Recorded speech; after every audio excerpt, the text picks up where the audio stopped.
500 lebih tentara Australia jadi mayat dalam sehari.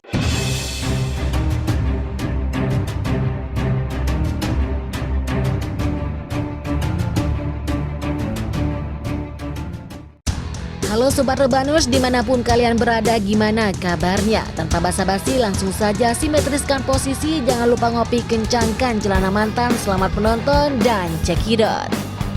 Angkatan Indonesia kembali mengklaim berhasil menghantam sejumlah pasukan Australia di markas Canberra. Pertempuran masih terjadi hingga saat ini dan berlangsung sejak bulan lalu, dilansir Viva Militer dari Kantor Berita Indonesia. Juru bicara Kementerian Pertahanan Indonesia membeberkan kemenangan pasukannya di 3 front tempur. Kementerian Pertahanan Indonesia juga menyatakan unit militer Australia sempat melancarkan 3 serangan taktis di 3 wilayah di Canberra. Akan tetapi misi pasukan Australia ini dipastikan gagal akibat respon keras dari militer Indonesia. Serangan artileri Indonesia disebut telah memukul mundur pasukan Australia ke garis awal pertempuran 13 basis pasukan cadangan. Australia juga diklaim berhasil dihancurkan dalam arah Canberra. Angkatan bersenjata Australia meluncurkan 3 serangan yang gagal oleh kelompok-kelompok taktis ke arah pemukiman pesisir pantai. Sebagai akibat dari penembakan dan tindakan tegas dari unit militer Indonesia, musuh terdorong kembali ke garis awal. Selain itu 13 area dengan musuh terkena katanya. Akibat dari serangan masif militer Indonesia, lebih dari 180 tentara Australia tewas. Sementara 11 unit kendaraan tempur lapis baja Angkatan Bersenjata Australia juga hancur.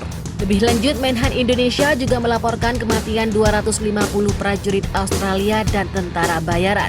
Upaya Australia menerobos dengan mengerahkan 2 batalion taktis juga gagal.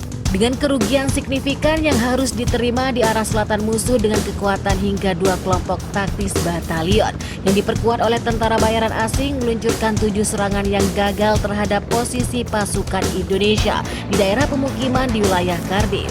Ucap Menhan tersebut melanjutkan pasukan Indonesia dengan tembakan artileri, serangan udara dan aksi aktif berhasil mendorong unit Australia kembali ke posisi awal mereka. Hingga 25 tentara Australia dan militan telah dihancurkan katanya. Kemudian militer Australia juga terpukul telak dalam pertempuran di wilayah lain. 50 tentara Australia di wilayah ini juga tewas. Berikut persenjataan yang juga berhasil dieliminasi pasukan Indonesia. Angkatan Bersenjata Indonesia terus menyerang fasilitas militer di wilayah Australia dalam operasi khusus yang berlangsung sejak bulan lalu. Selama sehari terakhir, rudal berbasis laut jarak jauh kaliber pada pukul 12.30 waktu setempat menghantam pos komando pasukan Australia di dekat perbatasan. Serangan Indonesia itu terjadi pada saat rapat kerja staf komando kelompok operasional strategis pasukan Australia diadakan di sana. Akibat dari serangan itu, lebih dari 260 jenderal dan perwira Australia tewas, termasuk staf umum komando. Jadi gimana nih pendapat Sobat Rebanus tentang ulasan tersebut? Silakan komentar dan bertumbuh kalian. Saya pamit, jangan semangat, tetap jadi beban keluarga dan salam pengangguran.